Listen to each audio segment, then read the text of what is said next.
السلام علیکم گائز، میں ہوں ضیاء الرحمان شاہ اور میرے ساتھ ہیں حماد چانڈیا صاحب۔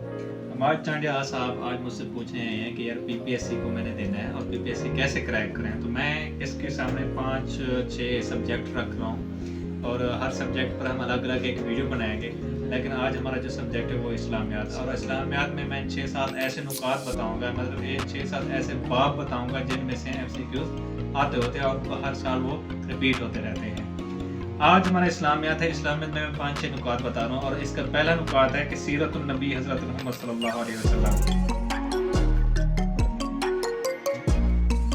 پہلا جو ہمارے دیکھنا ہوتا ہے کہ یار حضور اکرم صلی اللہ علیہ وسلم کی سیرت کیا ہے، مطلب سیرت میں سے یہ دیکھنا ہے کہ ان کے والدین، ان کے دورہ حیات اور ان کی جتنی عمر تھی وہ لکھنا ہے، ان کے والدین کا نام، ان کے دادا کا نام، ان کے نانا کا نام، اور ان کے قبیلے کو دیکھنا ہے کہ ان کا قبیلہ کون سا تھا۔ مثال کے طور پر سوال یہ ہوتا ہے کہ حضور اکرم صلی اللہ علیہ وسلم کی عمر کتنا تھی جب ان کی والدہ حضرت آمنہ بی بی فوت ہوئی۔ یہ اس طرح سے بیسک سوال آئے ہوتے ہیں۔ یا دوسرا یہ سوال آیا ہوتا ہے کہ حضور اکرم صلی اللہ علیہ وسلم کون سے قبیلے سے تھے، کون سے بنو سے تھے۔ تو اس طرح کے جو سوالات آتے ہیں وہ حضور اکرم صلی اللہ علیہ وسلم کی سیرت سے آتے ہوتے ہیں۔ اس میں سے ہمارا پہلے ہم نے دیکھا کہ حضور اکرم صلی اللہ علیہ وسلم کے والدین کی لائف، حضور اکرم صلی اللہ علیہ وسلم کے دادا کی لائف، حضور اکرم صلی اللہ علیہ وسلم کے چچا حضرت ابو طالب کی لائف، اور دوسرے جو چچا ہیں ان کا، مطلب جو رشتہ دار ہیں حضور اکرم صلی اللہ علیہ وسلم کے خونی بھی جو رشتہ دار ہیں ان کے متعلق ہم نے معلومات حاصل کرنی ہے۔ اس کے بعد آتا ہے ایک تو کے رشتہ دار حضور اکرم صلی اللہ علیہ وسلم کے ریلیٹیوز ہو گئے، ٹھیک ہے، یہ یاد رکھنے۔ دوسرا ان کے یاد رکھنے ہیں ازواج مطہرات، وائفز۔ حضور اکرم صلی اللہ علیہ وسلم کی جتنی بھی وائفز ہیں ان کے نام آنے چاہیے، حضور اکرم صلی اللہ علیہ وسلم نے کس عمر میں کس سے شادی کی یہ پتہ ہونا چاہیے، کس سے کتنے بیوی ہیں، کس سے کتنے بچے ہوئے ہیں یہ یاد رکھنا چاہیے۔ یہ سارے کے سارے سوالات پوچھے جاتے ہیں۔ اب جیسے کہ سوال آیا ہوتا ہے کہ حضرت خدیجہ رضی اللہ تعالیٰ عنہ سے حضور اکرم صلی اللہ علیہ وسلم کی کون سی اولاد ہوئی، تو سوال جواب ان کا حضرت فاطمہ الزہرا بھی بن سکتا ہے، اور اگر دوسرے جواب حضرت زینب کا آ جائے، حضرت ام کلثوم کا آ جائے، حضرت رقیہ کا آ جائے، تو وہ بھی حضور اکرم صلی اللہ علیہ وسلم کی اولاد حضرت خدیجہ رضی اللہ تعالیٰ عنہ سے بھی تھی۔ اور ان کے علاوہ ایک اور سوال آیا ہوتا ہے کہ حضرت ابراہیم علیہ السلام حضور اکرم صلی اللہ علیہ وسلم کی کس بیوی سے پیدا ہوئے، تو اس کا صحیح جواب ہوتا ہے حضرت ماریہ قبطیہ، جو کہ حضور اکرم صلی اللہ علیہ وسلم کی 11ویں بیوی تھی، اور اس کو کس نے تحفے میں دیا تھا؟ مقوقس نے دیا تھا۔ یہ یاد رکھنا، یہ امپورٹنٹ MCQ ہے کہ حضرت ماریہ قبطیہ کون تھی اور اس کو کس بادشاہ نے تحفے میں دیا تھا، اور ان سے کون سی اولاد پیدا ہوئی۔ اچھا، وائفز ہوگی۔ اس کے بعد حضور اکرم صلی اللہ علیہ وسلم کی آتی ہیں شہزادیاں، بیٹیاں، ڈاٹرز، ٹھیک ہے۔ حضور اکرم صلی اللہ علیہ وسلم کی ڈاٹرز کون کون سی ہیں اور کتنی ہیں اور کون سے سن میں وہ پیدا ہوئیں، ٹھیک ہے، یہ لازمی یاد رکھنا ہے۔ ان کی ایئرز یاد رکھنے ہیں، ٹھیک ہے، ان کا ڈے آف، ان کا سن یاد رکھنا ہے، پیدائش کا سن یاد رکھنا ہے، ان کا وفات کا سن یاد رکھنا ہے۔ اور دوسرا اس کے متعلق یہ یاد رکھنا ہے کہ ان بیٹیوں کے کون کون سے شوہر تھے اور ان کے کتنے کتنے بچے تھے، یہ بھی یاد رکھنا ہے۔ اس کے بعد حضرت اکرم صلی اللہ علیہ وسلم کے سن کے متعلق پوچھا جاتا ہے کہ بیٹوں کے متعلق پوچھا جاتا ہے۔ 3 بیٹے تھے، حضرت قاسم، حضرت طاہر اور حضرت ابراہیم۔ یہ جو طاہر اور عبداللہ یہ کنفیوز کرتے ہیں، اصل میں ایک دوسرے کے لقب تھے۔ طاہر کا لقب عبداللہ تھا یا عبداللہ کا لقب طاہر تھا۔ تو حضور اکرم صلی اللہ علیہ وسلم کی کنیت بھی ابو القاسم تھی، یہ بھی یاد رکھنا ہے کہ حضور اکرم صلی اللہ علیہ وسلم کا لقب کنیت کیا تھی؟ ابو القاسم تھی، یہ یاد رکھنا ہے، ٹھیک ہے۔ اور حضور اکرم صلی اللہ علیہ وسلم کس کی محبت زیادہ روئے تھے؟ حضرت ابراہیم علیہ السلام کی بات پر زیادہ روئے تھے، ٹھیک ہے۔ یہ 4 یہ یاد رکھنے ہیں آپ نے۔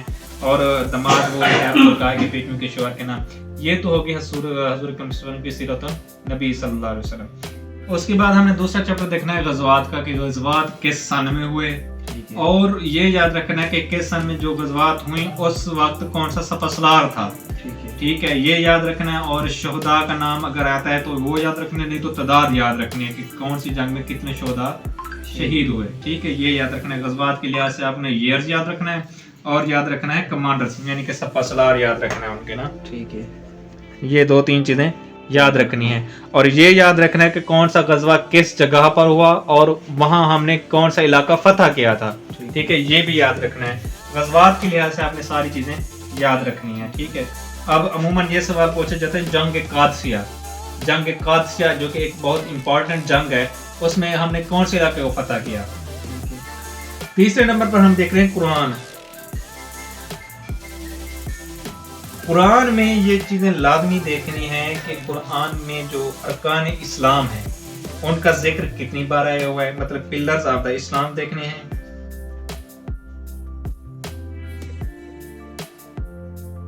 اچھا, پلرز آف اسلام میں نا ساری کی ساری ان کے حکم دیکھنے ہیں, ان کی شکیں دیکھنے ہیں, ان کے شرائط و فرائض دیکھنے ہیں. اچھا, ان میں نا امپورٹنٹ ایم سی کیو ہوتا ہے کہ یار نماز جو ہوتی ہے, نماز میں فلانی جماعت پوچھ لیتے ہیں کہ اس میں کتنی رکعتیں سنت ہیں, کتنی غیر مقدس سنت ہیں, کتنی فرض ہیں. ٹھیک ہے, وطر کا پوچھ لیتے ہیں. اور اس کے علاوہ زکوٰۃ کا پوچھ لیتے ہیں کہ زکوٰۃ کا کیا کیا نصاب چلتا ہے.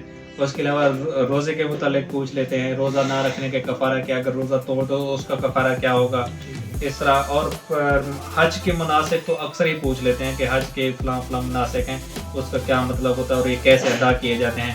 مزدلفہ کے مقام پر کیا ہوتا ہے, منا کے مقام پر کیا ہوتا ہے, اور قربانی کیسے کرتے ہیں, حج کے بعد کرتے ہیں, پہلے کرتے ہیں. تو یہ ہم نے سارا پلرز آف اسلام سارے دیکھنے ہیں. اس کے علاوہ ہم نے دیکھنے ہیں زیر اور زبر کے قرآن مجید میں زیر زبر کتنے ہیں, پیش کتنے ہیں, جزم کتنے ہیں, شد کتنے ہیں, فلاں چیز کے حروف آئے ہیں وہ کتنے دفعہ آئے ہوئے ہیں. یہ ساری تعداد ہمیں پتہ ہونی چاہیے. تیسرے نمبر پر ہم دیکھتے ہیں کہ اس کی کتنی صورتیں ہیں, کتنی منازل ہیں, کتنی سورہ ہیں اور کتنی منازل ہیں اس کی. یہ ہمیں یاد رکھنے 114 صورتیں ہوتی ہیں اور 7 منازل ہوتی ہیں. اور اکثر پوچھ لیتے ہیں کہ پہلی منزل میں کتنی صورتیں ہیں. یہ بھی اس طرح کے نا سوالات آ جاتے ہیں. اور ایک اور سوال پوچھا جاتا ہے کہ کون سی سورہ بسم اللہ کے بغیر ہے. تو یہ امپورٹنٹ سوال ہم نے یاد رکھنا ہے. دوسرا ان کے متعلق پوچھا جاتا ہے وہ ہے سورۃ توبہ 11ویں سپارے میں ہے. ٹھیک ہے, سورۃ توبہ یاد رکھنا ہے. اچھا, ان سورہ کے متعلق ایک اور سوال پوچھا جاتا ہے, وہ یہ کہ کون سی مکی ہے اور کون سی یہ مدنی ہے. مکی اور مدنی یہ یاد رکھنا ہے. اور ایک اور سوال پوچھا جاتا ہے کہ انبیاء کے نام پر کتنی صورتیں موجود ہیں. ٹھیک ہے, یہ سوال. اور اس کے علاوہ بہت سے اور سوال پوچھے جاتے ہیں, مثال کے طور پر کہ سورۃ الناحل ہے جیسے, سورۃ النمل ہے جیسے, ان صورتوں کے معنی کیا ہیں. سورۃ الفرقان ہے جیسے, ان کا معنی کیا ہے. دخان ہے, اس کا معنی کیا ہے. بقرہ, اس کا معنی کیا ہے. یہ اس طرح ان کے معنی بھی پوچھے جاتے ہیں. اب پچھلی بار میرے متعلق سوال ہوا تھا سورۃ النمل کا, سورۃ النمل کیا ہے, کس کے متعلق ہے. پھر آیا ہوا تھا سورۃ البقرہ کا کہ سورۃ البقرہ سے کیا مراد ہے, تو اس کا مطلب تھا گائے, تو گائے لکھنا تھا ہم نے. ٹھیک ہے, اس طرح ان کے معنی دیکھنے ہیں. ٹھیک ہے, ان کی ہر صورت کی آیت دیکھنی ہے کہ ہر صورت کی آیت کتنے رکوع ہیں, اور یہ دیکھنا ہے کہ مکی کون سی ہے, مدنی کون سی ہے. تیسرے نمبر پہ یہ دیکھنا ہے کہ اس میں کون سے سزا ہے اور کون سی جزا ہے. یہ دیکھنا ہے کون سے عوامل حرام ہے, کون سے حلال کیے ہوئے ہیں. یہ صورت میں لازمی دیکھنا ہے. وہ پوچھ لیتا ہے کہ فلاں کام حرام ہے, یہ کس صورت میں بیان کیا ہوا ہے. ٹھیک ہے, یہ اس طرح کے ہم نے دیکھنا ہے. اور دوسرا ہے ان کی جو سزا ہے, مطلب اب ایک زنا کرتا ہے, ایک آدمی زیادتی کرتا ہے, تو اس کی سزا کیا ہوگی. تو ہم نے ہمارے اسلام میں کیا ہوگی, سنسار کر دیا جاتا ہے. تو اس طرح کی جو قانون ہیں اسلام نے دیے ہوئے ہیں قرآن مجید میں, شریعت جو ہمیں بتائی ہوئے ہیں, وہ بھی آپ کو پتہ ہونا چاہیے کہ کیا کیا ہیں. اخلاقیات میں سے جو بتا رہے ہیں وہ سارا کچھ قرآن مجید میں سے یہی کچھ آتا ہے. اچھا یار, چوتھا پوائنٹ ہمارا یہ ہے, ٹائم مختصر ہے ہمارے پاس, اور ہم دیکھ رہے ہیں احادیث کا علم. احادیث کے متعلق ہم نے دیکھنا ہے تدوین کیا ہے, کون کون سے احادیث کی کتاب میں سیاستہ میں شامل ہوتی ہیں, اور اس کے علاوہ کون کون سے احادیث جو علم ہے وہ کون کون سے ہیں, جس میں ہمیں رجال آ جاتا ہے, قیاس آ جاتا ہے, اجماع آ جاتا ہے.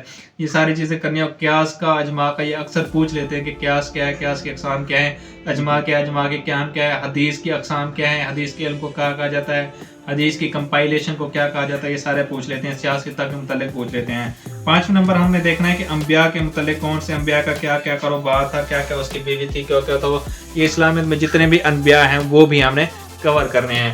یہ سب چیزیں مل جل کے ہمارے پاس اسلامیات کا نا پورا کا پورا سلیبس کور ہو جاتا ہے. یہ 5 چیزیں آپ ذہن میں رکھ کرنا, اس کے متعلق جتنے بھی MCQs آپ کے ذہن میں آتے ہیں وہ چیزیں کر لیں. انشاءاللہ اسلامیات کی جتنے بھی MCQs آئیں گے وہ آپ کی ٹاپ ہو جائے گی. اس وقت ہمیں اجازت دیجیے, اسلامیات ہماری کمپلیٹ ہو گئی ہے. نیکسٹ ویڈیو میں انشاءاللہ ہم میتھ کو ڈسکس کریں گے کہ میتھ کے کون کون سے اصول ہم نے PPSC کے لیے واضح رکھنے ہیں. خدا حافظ. اللہ حافظ.